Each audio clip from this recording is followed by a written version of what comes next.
ये सिर्फ एक बैल नहीं था, ये मेरे घर का एक सदस्य था। कुर्बानी से पहले आंखें नम हो गईं। ये कहानी एक ग्रामीण किसान की है जो सालों से एक बैल के साथ खेतों में मेहनत करता आ रहा था।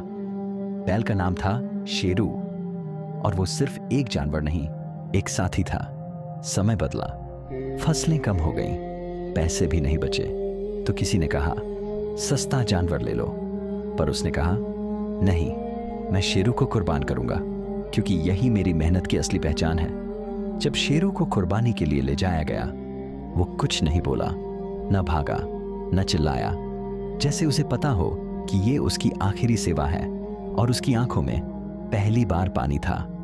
कुर्बानी सिर्फ मांस देने का नाम नहीं है, ये शुक्र, वफा और एहसास की कुर्बानी है। उस दिन किसान रोया, लेकिन सुकून से रोया, क्योंकि उसने अल्लाह की राह में अपना सबसे प्यारा दिया।